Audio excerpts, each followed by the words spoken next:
दोस्तों,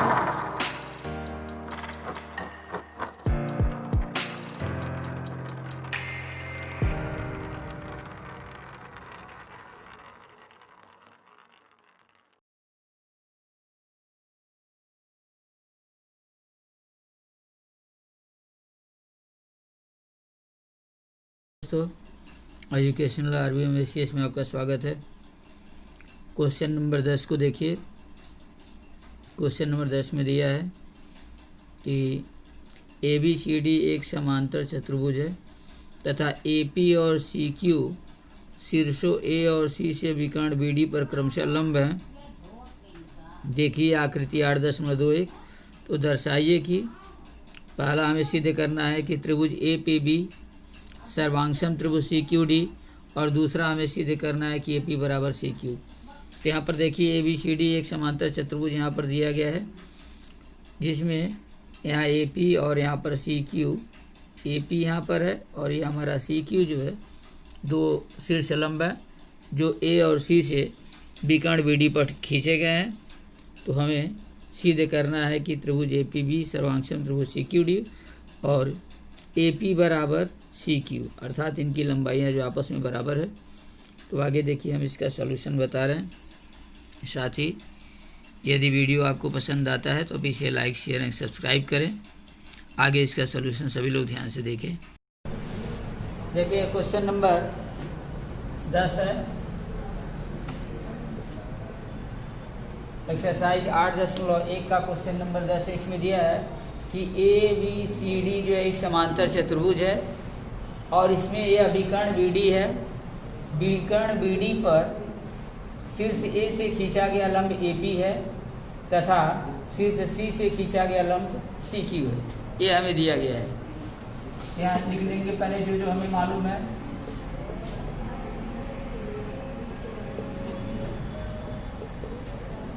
दिया गया है ABCD एक समांतर चतुर्भुज है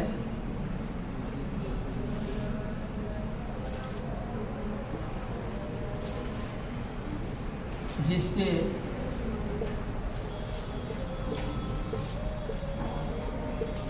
विकर्ण BD पर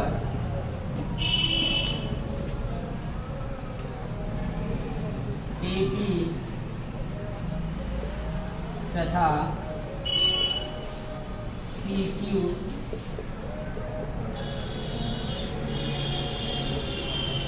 शीर्ष लंब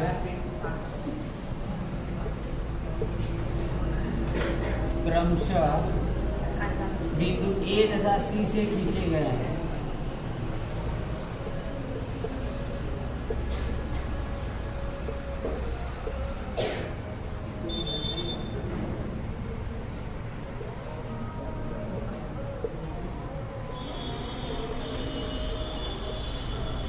ध्यान दें, दिया है ABCD एक समांतर चतुर्भुज है, ठीक है। इसमें विकर्ण BD है और इस BD विकर्ण पर AP और CQ शीर्ष लंब खींचा गया है। कहाँ से? बिंदु A और C से, ठीक है।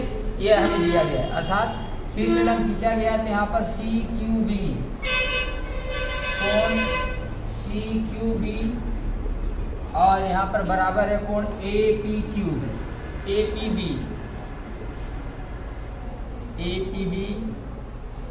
ये 90 डिग्री का है, ठीक है।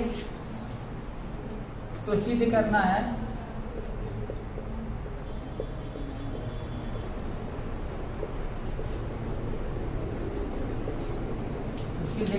कि त्रिभुज APB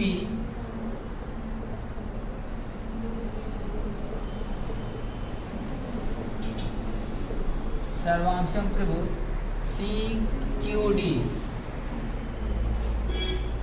ये हमें सिद्ध करना है, ठीक है। सबसे पहले हम इसी को लेकर के चलते हैं और दूसरा हमें इसी में सिद्ध करना है। ये तो पहला सिद्ध करना है और दूसरा हमें सिद्ध करना है कि AP बराबर CQ, ठीक है। उत्पत्ति देखिए, हम पहले को सिद्ध करते हैं।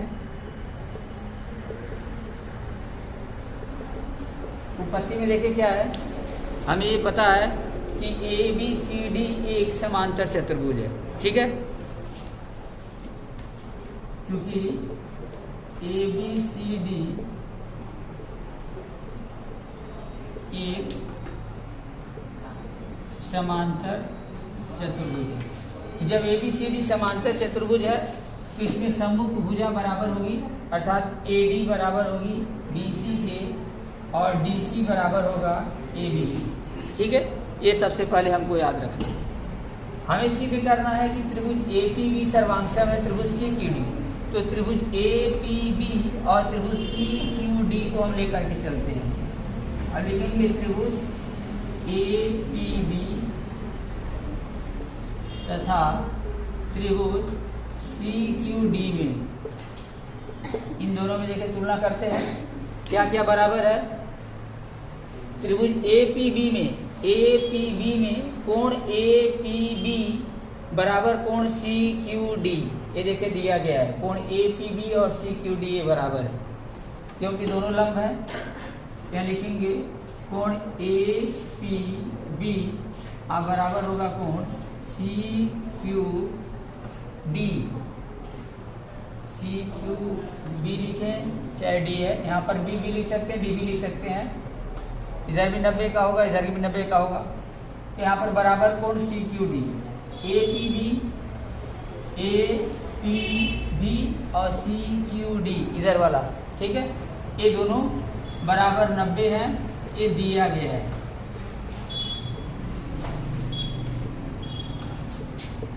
ठीक है, ये दिया गया है, हमको पता है। तो एक चीज़ तो बराबर हो गया कि एक कोण दोनों का, दोनों त्रिभुजों का एक कोण आपस में समान है, ठीक है। दूसरा देखें, इसमें ए पी बी में भुजा ए बी और सी क्यू डी में भुजा डी सी आपस में बराबर होंगी। तो लिखेंगे ए बी बराबर डी सी। क्यों है? क्योंकि ए बी सी डी समांतर चतुर्भुज है। क्यों बराबर है? क्योंकि ए बी सी डी समांतर चतुर्भुज, यानी समांतर चतुर्भुज है तो आमने सामने की एक भुजा है, आपस में बराबर होंगी, ठीक है। या लिख देंगे कि चूंकि ए बी बराबर डी सी, क्योंकि ये दोनों क्या है, सम्मुख भुजाएं हैं, समांतर चतुर्भुज की सम्मुख भुजाएं हैं। ये तो बराबर हो गया हमारा, 2 मिल गया।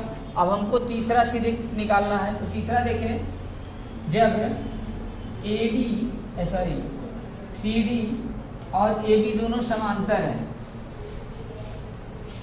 ए बी सी डी दोनों समांतर हैं और बी डी जब तिर्यक रेखा है तो यहाँ जो यह कोण है ये एकांतर कोण होगा और एकांतर कोण आपस में समान होते हैं। दो समांतर रेखाओं को जब कोई तिर्यक रेखा काटती है तो एकांतर कोण समान होते हैं, ठीक है।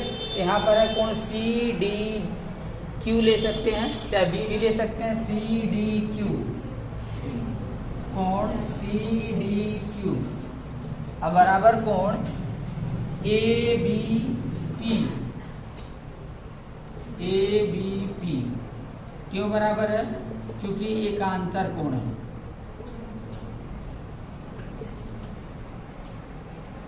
ठीक है। यह दोनों का कोण बराबर है, ये दोनों भुजा बराबर है और यह दोनों का कोण आपस में बराबर है।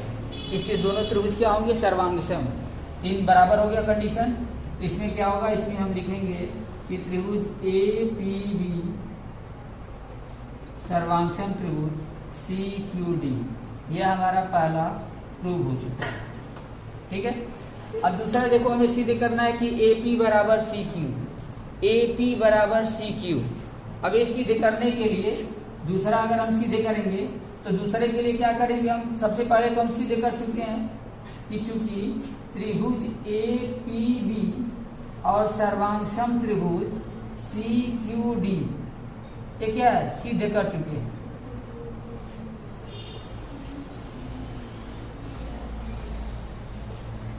सीधे कर चुके हैं। यहाँ पहले वाले को हम सीधे कर चुके हैं कि दोनों त्रिभुज सर्वांगसम है। ए बी पी और डी क्यू सी ये दोनों सर्वांगसम है। तो जब सर्वांगसम है तो क्या होगा, इस भुजा के बराबर यह होगा, इस पी बी भुजा के बराबर क्यू डी भुजा होगा और ए पी भुजा के बराबर सी क्यू भुजा होगा। इसलिए यहाँ पर हमें क्या मालूम हो गया कि ए पी बराबर सी क्यू, ए बी क्या है, प्रूव हो गया। यही जो हमें इसमें प्रूव करना था।